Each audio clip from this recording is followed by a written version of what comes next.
Ini bukti sesungguhnya yang sedang ditegakkan adalah sistem fasis. Kenapa? Karena konsumen bukan lagi raja, dan dibuktikan betul konsumen tidak bisa bikin apa-apa. Anda tidak bisa tidak, Anda harus PCR. Anda didikte, untuk tidak nggak bisa. Dan PCR dipilih segala macam. Anda nggak bisa nggak untuk melakukan antigen dan swab.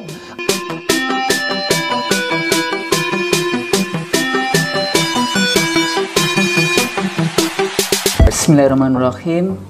Assalamualaikum warahmatullahi wabarakatuh. Waalaikumsalam warahmatullahi wabarakatuh. Alhamdulillah, kembali kita bisa bersama-sama membahas berbagai kajian-kajian political ekonomi bersama sahabat saya Dr. Ihsanuddin Nursi dan saya Husnul Maria.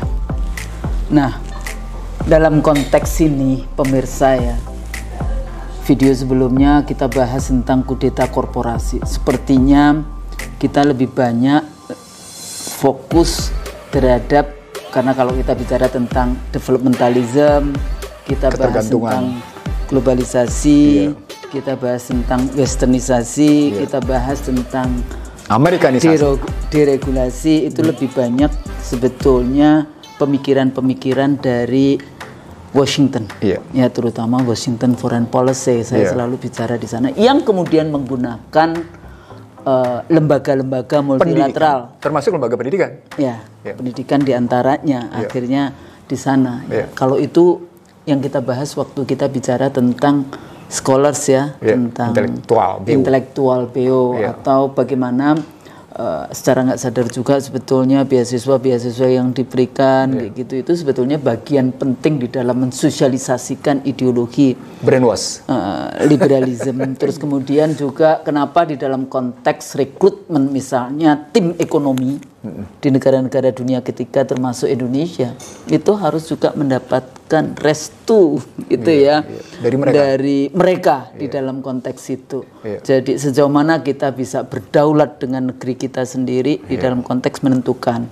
Di video sebelumnya saya juga bertanya kepada Bang Nursi, bagaimana dengan alternatif tentang IDB? IDB, Islamic bukan P ya, Development Bank. Islamic Development Bank. Apakah ini sama juga modelnya dengan IMF dan World Bank? Sebetulnya mereka tuh juga IMF World Bank-nya, cuma paling yang bedanya itu akadnya katanya ya. Jadi akadnya yang berbeda di dalam konteks itu. Tapi kalau modelnya sama, tentu saja ada sesuatu yang hilang di dalam konteks itu.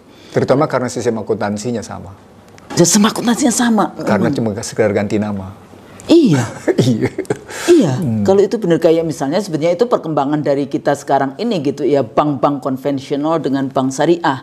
Sejauh mana mereka ini memiliki kekuatan untuk meningkatkan gitu ya kebahagiaan dan kesejahteraan masyarakat secara luas, tidak hanya cuma umat Islam tapi kesejahteraan.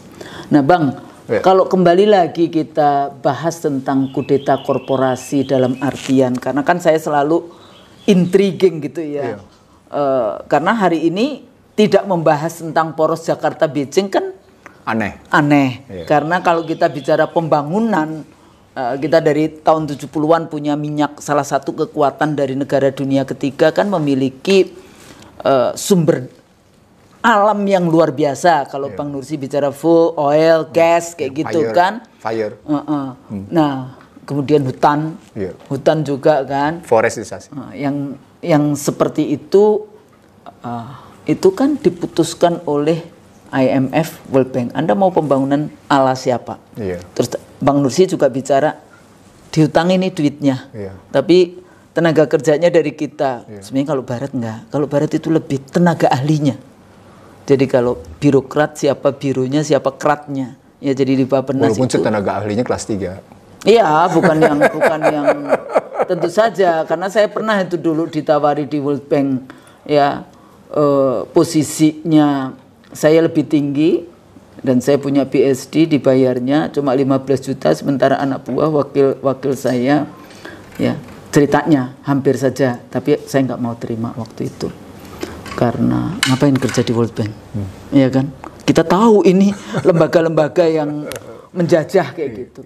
Nah, jadi Bang, hari ini 10 tahun terakhir ini, 10 tahun atau berapa modelnya sepertinya demokrasi dengan populisme, dengan ya itu ada rakyat memilih secara populisme, padahal sebetulnya ada di balik itu semua.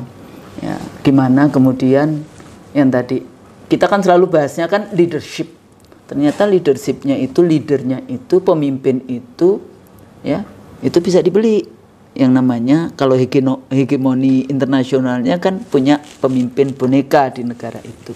Nah sekarang ini pembangunan kok semuanya itu diselaraskan dengan kepentingan yang kita sebut obor. Yeah. Bukan kita, mereka sebut obor. Atau Belt and Road Initiative. Nah, BRI. Belt and Road Initiative. Ya. Ya. Dalam konteks ini poros Jakarta Beijing. Jadi semua untuk Indonesia. Kepentingan Indonesia, Yeah. Kepentingan dari poros Jakarta Beijing itu kok pembangunannya kok seperti kita menjadi bagian dari kepentingan itu. Ya. Hanya 1-2 atau yang memang itu sangat sulit dimasuki kalau kemudian Washington, poros Jakarta Washingtonnya yang tidak bisa ini karena masih ada World Bank, masih ada IMF. Nah di dalam konteks ini kalau Bang Nursi selalu bilang perang dingin perdagangannya ya setelah perang dingin politik Timur Barat komunisme liberalisme kayak gitu ya. Kemudian perang di dalam perang perdagangan ini ada beberapa isu kan. Ada ICT, ada yang tadi state corporatism, ada SDGs ya. Jadi kalau UN dulu ada MDGs Bang, gagal. Ya, 2015 gagal, naikin SDG. Diganti nama SDGs. Kemudian semua struktur politik di seluruh dunia paksa untuk menerima SDGs. Dengan istilah keren, green economy. Green economics kayak gitu ya. Padahal lagi-lagi di green economics itu sebetulnya juga kita juga menjadi korban di dalam konteks itu. Kita disuruh mencari yang karena Anda harus tetap tunduk dan patuh pada tabungan global dan investasi global. Nah, kita melihatnya terus kasus dalam konteks ya ICT.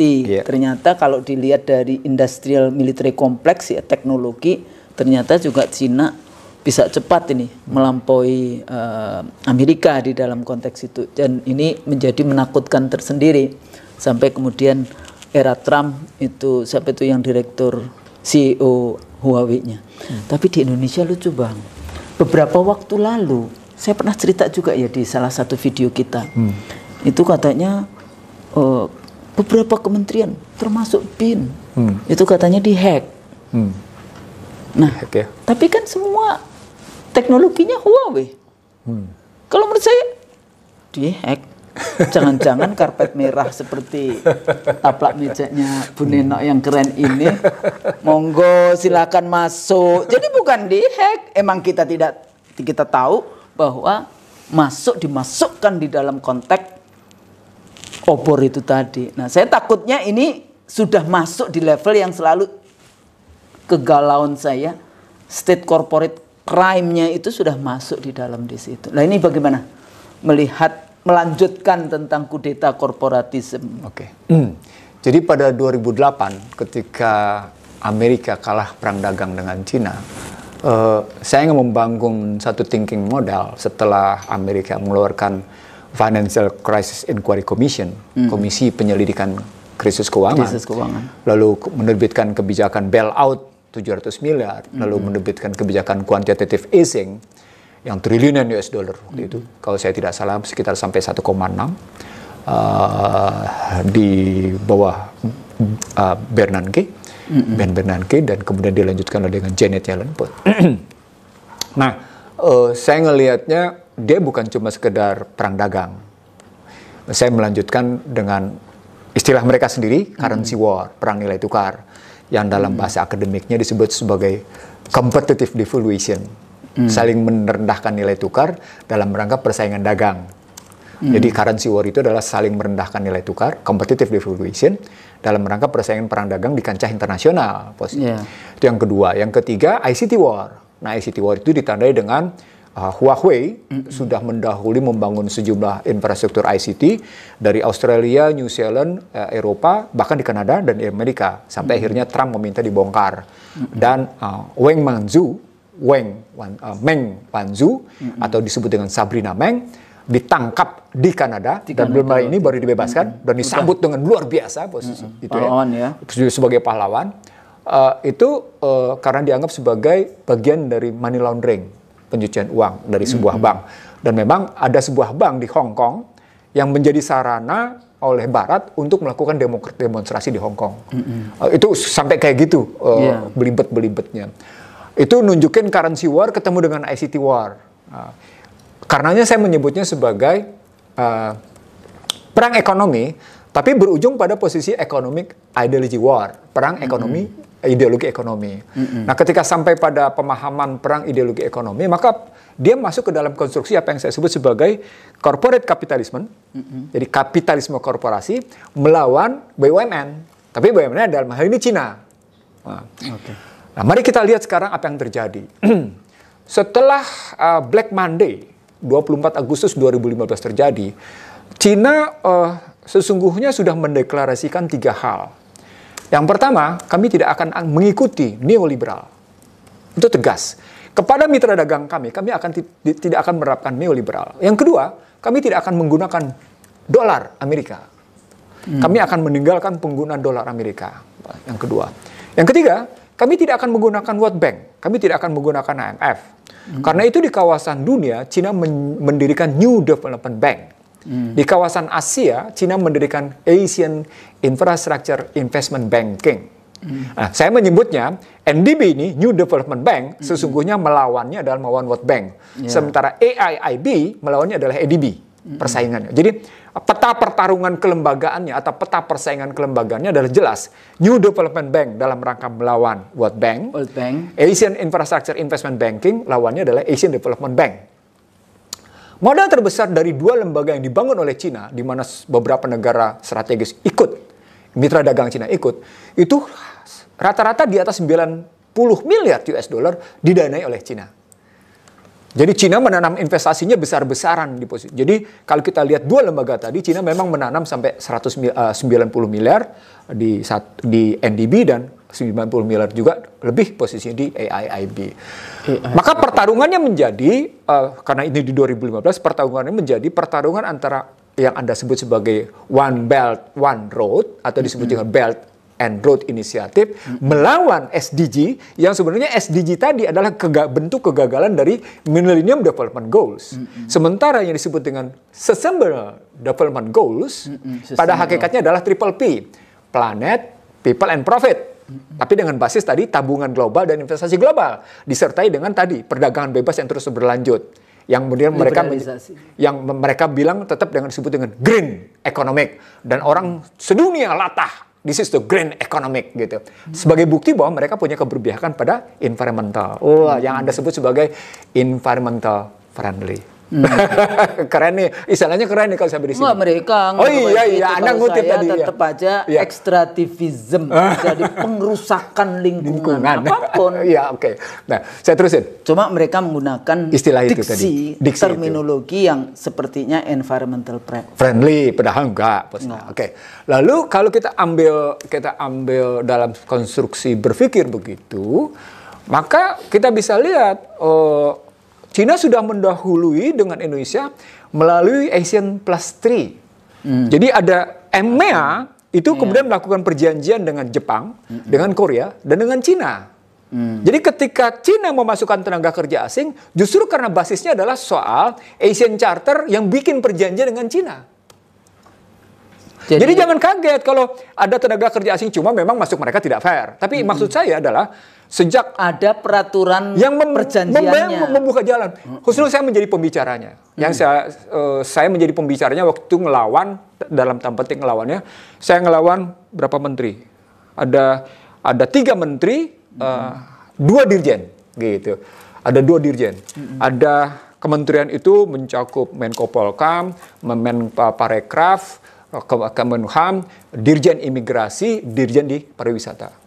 Saya pembicara dan saya bilang ini merugikan. Kalau saya menghitung waktu itu saya bahkan hadir di satu TV swasta, saya hitung berdasarkan kebebasan fiskal itu. Ini kan soal kebebasan visa ujungnya di 100 untuk 104 negara. 104 negara. Mikir nggak sih? Sehingga kerugiannya 1,4 triliun posisi. Saya bilang saat itu sebenarnya bukan soal kerugian ekonomi, ada problematik politik yang lebih mahal nilainya dari 1,4 triliun gitu ceritanya. Dan sesungguhnya kalau dalam perdebatan itu saya buka di IC dari Channel. Sesungguhnya sejumlah pejabat tinggi tidak setuju. Karena mereka menyadari apa yang saya sampaikan. Maaf ya. Sejumlah pejabat tinggi yang bertahan satu-satunya waktu itu satu menteri. Saya nggak usah sebut siapa menterinya. Nah ternyata setelah saya selidik lebih lanjut, itu bukan kemauan dia. Ada kemauan presiden yang sebenarnya presiden punya alas. Alasnya adalah Asian Charter Plus 3. Artinya dasar pertama presiden melakukan itu disebabkan oleh Asian Charter berbasis kebijakan Plus 3. Plus 3-nya itu macam-macam dengan Cina, dengan Jepang, dengan Korea dan dengan Cina. Nah itu dalam soal Regional Economic Cooperation Partnership misalnya, salah satunya sebagai pengganti kebijakan itu. Nah dari konstruksi berpikir begitu, karena Cina sudah melihat ini persaingan adalah persaingan sistem dan persaingan kelembagaan, maka Cina merasa oke, kalau begitu saya harus mengurangi penggunaan dolar tadi. Menghindarlah dia dari penggunaan dolar. Kalau gitu kami menghindar dari IBRD, kami menghindar dari IMF, kami menghindar dari WTO. Nah, maka semua mitra dagang Cina itu dijahit dengan Belt and Road Initiative atau OBOR. Dengan cara Cina berani berinvestasi di situ yang sesungguhnya dalam rangka, kalau saya melihatnya, kepentingan Cina untuk memasarkan barangnya, tapi sekaligus kepentingan Cina untuk, dalam tanda petik nih, melakukan 5I terhadap mitra dagangnya. 5I tadi.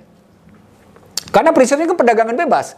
Perdagangan barang bebas, perdagangan uang bebas, perdagangan orang bebas. Perdagangan orang bebas itu artinya tenaga kerja bebas. Movement. Ya. Traveling posisinya. Kebebasan orang, tenaga kerja.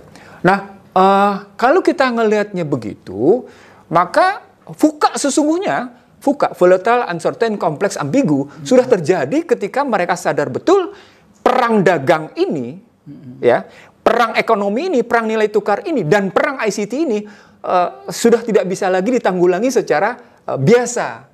Dimunculkanlah istilah FUKA yang menggambarkan ada situasi yang penuh dengan gonjang-ganjing, penuh ketidakpastian, ya, volatile, gonjang-ganjing, turun naik, uncertain, tidak pasti, dan kemudian kompleks. Karena melibatkan banyak kalangan seperti Cina melibatkan sejumlah mitra dagangnya dan mereka juga melibatkan sejumlah mitra dagang. Lalu ini juga bersegi banyak, tidak bisa distrukturkan sedemikian rupa dalam bahasa akademiknya, ill structure dia. Mengalami struktur yang sakit karena terus-menerus berubah. Tapi ketika Anda menggunakan model apa yang disebut dengan bejana berhubungan, teori tekanan, maka sesungguhnya di balik FUKA ini pasti ada yang tetap, tidak berubah. Pasti ada yang pasti. Tapi orang ekonomi memang selalu ngomong itu konstanta. Pasti. Jadi apa yang tidak berubah? Ya, nanti bisa kita lihat di sini. Anda kritik, tapi saya suka karena saya selalu berusaha proportional analysis, analisis proporsional dari apa yang mereka buat gitu. Jadi ketika mereka bikin FUKA, sesungguhnya ada sesuatu yang konstan. Sesungguhnya ada yang pasti. Sesungguhnya ada sesuatu yang sederhana. Sesungguhnya ada sesuatu yang terstruktur dengan rapi. Gitu. Nanti ketemu dengan istilah COVID-19. Itu instrumennya. Sarana untuk sampai ke situ, posisinya. Jadi dipakailah COVID-19, dipakailah PCR, dipakailah swab antigen, dan ujungnya vaksin.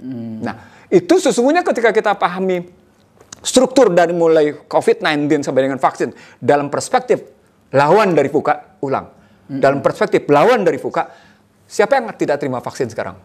Berarti pasti kan? Pasti kan? Terima vaksin ada dipaksa kok. Dipaksa. Bahkan jalan saya misalnya mau ke rumah ibu saya. Kemarin males kan naik pesawat, naik kereta yang dengan dicolok-colok. Udahlah kita naik mobil. Bukan soal itu, Husnul. Ini seakan-akan vaksin lebih dari agama.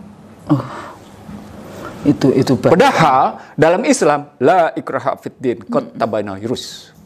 Tidak ada paksaan dalam agama. Silakan Anda ambil. Kok ini melebihi agama? Ada orang yang bilang, tapi lucu. ternyata ada yang untung pejabatnya. Nah, ketika Anda bicara lucu dan itu untung, itu terminologi bagaimana kudeta korporasi terjadi. Kudeta korporasi. Unholy alliances-nya dengan sarananya Iron Law Public Policy. Itu kalau di dalam sistem Westminster responsible government udah mundur itu. Ya, Anda menggunakannya Westminster sih. Iya, Westminster. Kita kan rujukannya langsung good corporate governance. Yeah. Ya nggak bisa enggak. Jadi ketika kalau dalam Islam juga harus mundur itu. Iya, itu soal amanah itu. Yeah. Jadi balik lagi ya, ICT. Ya. Jadi pengguna COVID ini sebagai satu instrumen untuk sampai ke yang kita semua paham. Iya. Bagaimana itu sistem works gitu ya. Jadi bagaimana sistem. Dan tidak ada negara yang tidak bisa. Anda kalau mau naik haji, Anda mau pergi umroh, suka tidak suka harus menggunakan vaksin tertentu. Iya. Dipaksa untuk menerima vaksin tertentu. Walaupun di barat sana terjadi perang seru antara produsen vaksin sama produsen obat. Bahkan di Australia itu para dokter udah ngelempar semua baju-bajunya. Husnul, udah nggak mau. Tiap hari Melbourne itu demo. Di Melbourne. Di Melbourne itu tiap hari demo dan demonya luar biasa. Begitu juga kalau saya terima kiriman dari teman-teman di luar gitu posisi gitu ya. Itu kelihatan di Italia, di Inggris, di Amerika, di Australia sampai kayak gitu ini ngelihatnya. Bahkan sampai ada saya dapat kiriman menarik. Bagaimana Biden yang terngantuk-ngantuk itu dikirimkan ke saya. Cuman nggak enak saya ngirimnya karena ternyata Presiden Amerika kayak anggota DPR Indonesia juga gitu. Ngantuk. Oh, itu kalau di Korea Utara? Wah, ada masalah itu. Enggak, itu yang tidur itu dibunuh kan? Iya, dibunuh posisi. Tapi ini kebayang nggak? Dan itu disut dengan dalam rapat itu disut Biden terngantuk-ngantuk posisinya. Sampai stafnya nyamperin supaya kelihatan ngantuknya nggak terjadi.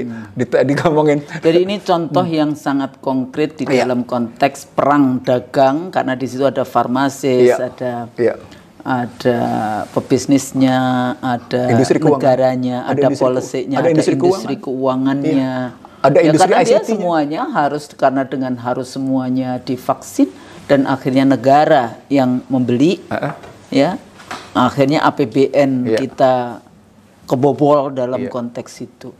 Nah, ini Husnul, kalau kita naikin sedikit ke dalam analisis, saya menyampaikan ini bukti sesungguhnya.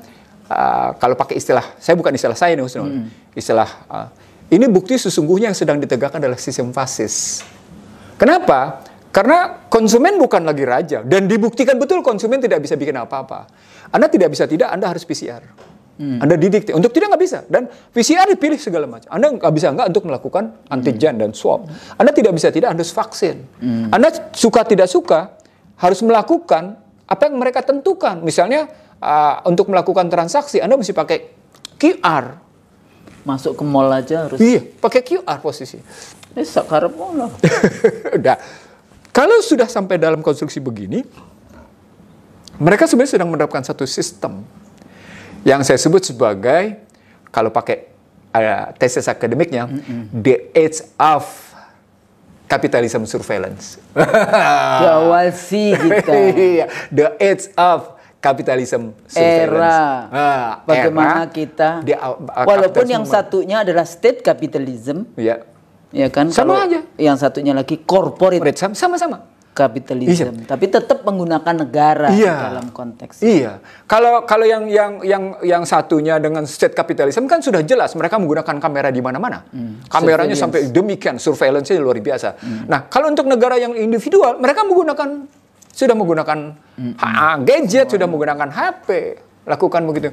Makanya teman-teman sejak awal, saya sejak 2016 itu permintaannya ini ditutup kameranya gitu, supaya Anda tidak dipantau sama mereka gitu.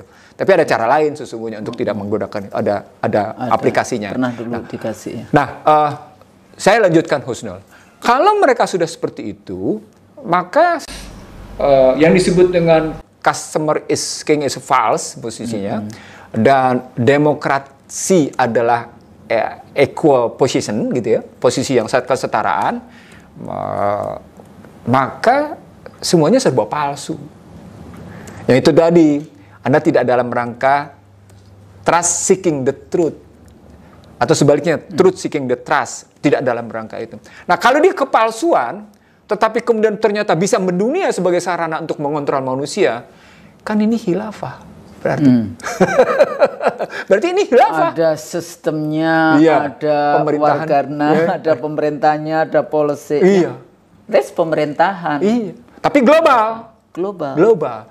Berpusatnya di mana? Ini yang mereka bilang sejak tahun 96 di IC The Real Show yang kemarin saya bilang. Pusat pemerintahan dunia akan ada di Washington. Pusat spiritual bumi ada di Israel, Jerusalem. Nah, sementara pusat kerajaan dunia ada di London. Gitu. Itu mereka sudah atur. Jadi ya karena kalau kita ngomongin Amerika sebetulnya itu kan orang-orang dari UK. Jadi Amerika sebetulnya menarik nih Bang kalau ngomongin politiknya ya. Amerika mau meninggalkan sistem monarki, tapi dia bikin monarki baru. Rajanya namanya presiden. Oke, balik lagi palsu. Itu gimana itu? Nah, karena sesungguhnya tidak ada warga negara adalah penentu bagi barang yang harus dibeli. Buktinya soal vaksin aja. Anda tidak punya pilihan kecuali Anda ngambil sejumlah merek, nggak usah saya sebut. Anda kan di bawah jari tangan kita kan. Itu aja posisinya. Tapi tidak demikian dengan Rusia. Vaksin Rusia apa? Sputnik. Tapi kenapa dia tidak mendunia ya? Itu karena kekalahan marketing. Kekalahan Jadi perang dagangnya kekalahan soal media. Anda tahu, saya dapat kiriman hampir tiap hari gitu ya, untuk membuktikan bahwa sejumlah industri farmasi yang memproduksi vaksin itu adalah pemasang iklan terbesar di sejumlah media mainstream. Ada lagi nih, saya nggak tahu beberapa hari yang lalu atau baru kemarin ya, ada pejabat yang mengatakan dia akan bikin pabrik baru untuk bikin vaksin. Nah, kita kan sebetulnya sudah ada. Itu Kimia Farma dan sebagainya apa nggak bisa? Bio Farma kalau untuk vaksin. Kalau untuk vaksin Bio Farma. Iya, maksudnya BUMN sebetulnya punya. Sudah ada, kan? Saya kira karena saya juga pernah menjadi pembicara tunggal di Bio Farma gitu ya. Dan saat itu Februari, saya ingat betul itu. Februari 2020 saya menjadi pembicara di situ. Saya ngingetin bahwa Bio Farma mestinya bukan cuma sekedar pusing menghadapi holdingisasi dengan Kimia Farma. Karena kebetulan yang menjadi leadersnya Kimia Farma. Gitu. Tapi mestinya Bio Farma juga, karena itu saya sudah nulis waktu itu, Bio Farma juga mempersiapkan diri menghadapi COVID, waktu itu saya ceritanya. Kurang lebih begitu. Nah, kalau Anda kemudian menggagas begitu, kenapa justru, misalnya kalau pertanyaannya, kenapa justru soal vaksin merah putih, gitu ya, atau satu lagi vaksin apa namanya yang dibikin sama Terawan itu? Nusantara. Vaksin Nusantara. Misalnya. Merah putih itu bukan yang Nusantara itu? Bukan. Vaksin merah putih itu dibikin oleh kerjasama institusi militer TNI dengan UNER. Yang kita tidak dengar kabarnya kayak apa perkembangan. Tapi itu kan semuanya akhirnya soal persaingan bisnis. Apalagi kita tahu seperti biasa di barat sana diakui bahwa ternyata Molnupiravir dengan ivermectin adalah obat ampuh untuk itu. Dan itu perdebatan di antara kalangan dokter sendiri. Nah, balik lagi sekarang, kalau begitu serba palsunya bahwa customer is king adalah palsu, konsumen adalah raja adalah palsu, dan kesetaraan kedudukan adalah palsu, dan kebebasan dalam human right adalah palsu karena Anda didik habis-habisan. Seolah-olah vaksin melampaui posisi agama, kedudukan agama. Maka sistem khilafah yang dijalankan oleh mereka sesungguhnya khilafah yang dalam konstruksi mengatur dunia menurut kehendak mereka, bukan menurut kehendak Allah. Itu bedanya Husnul. Jadi ada keinginan yang disebut dengan the age of capitalism surveillance. Sesungguhnya karena pengaturan, mereka bermaksud mengatur. Jadi bukan pengaturan karena Allah. Itu yang kemudian saya kritik, kenapa Anda tunduk pada yang namanya prokes, tapi Anda tidak tunduk pada yang namanya protokol Rasulullah dan Allah. Itu ingat nggak saya kritiknya? Ya, jadi kalau bikinan manusia aja sampai seperti itu, tapi kenapa tidak yang... Nah, saya terusin khusus di sini.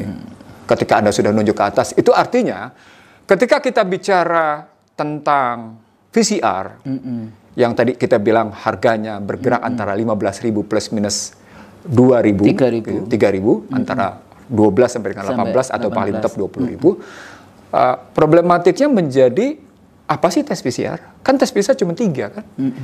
Anda diambil situasi tubuh asam atau basa, ya kan? Anda diambil posisi pengetahuan tentang imunitas Anda, kan gitu? Yang dilihat imunitasnya gimana nih? Ini keasaman tubuhnya kayak gimana nih? Kan lihat kayak gini nih. Lalu sesungguhnya data berikutnya, Anda sedang diambil struktur DNA Anda, genomnya apa? Wah, itu dia. Nah, ketika diambil genomnya yang disebut dengan genom sekuensial, itulah problematik bahwa sesungguhnya Anda sedang diambil data Anda. Tanpa Anda sadari, Anda bahkan membayar untuk memberikan data Anda. Kurang ajar ya. Nah, ini berhubungan dengan vaksin. Karena terjadi nggak kecocokan data? Dan nanti itu data-data itu dibawa kemana? Dalam rangka big data bisnis. Nanti ketentuannya adalah pengendalian Anda tadi. The age of corporate capitalism surveillance. Kan Anda berarti seorang Husnul Maria pernah VCR, ya? Ada. Berarti struktur DNA-nya, kromosomnya, kan dia dalam rangka yang disebut dengan genome sequence itu adalah menstrukturkan kromosom sedemikian rupa posisi sehingga diketahui apakah tingkat kebasaannya kayak gimana. Struktur kromosom itu diketahui, ini kan arahnya ke dalam posisi DNA. Maka berikutnya ketika Anda kena vaksin, gitu, ini akan dilihat. Ini sudah divaksin. Terjadi nggak perubahan pada tubuh Anda? Perlu vaksin kedua. Terjadi nggak perubahan pada berikutnya Anda? Perlu booster. Tuh. Nanti ada lagi, berikutnya lagi. Karena nggak ada batasnya. Nah itu tadi. Kenapa kok waktu pertemuan di G20 itu banyak yang nggak pakai? Karena sesungguhnya mereka juga melihat sebagaimana terjadi di beberapa negara Eropa dan di Australia serta di Amerika sendiri bahwa ini soal big pharma istilahnya. Nah, kalau sudah soal big pharma, maka kita tahu seperti yang tulisan saya 27 Januari 2020 bagaimana corona dan perang ekonomi tadi. Itu berarti ketika kita masuk kudeta korporasi dengan basis Belt and Road Initiative melawan namanya SDG, sesungguhnya versusnya itu bisa kita ganti dengan done.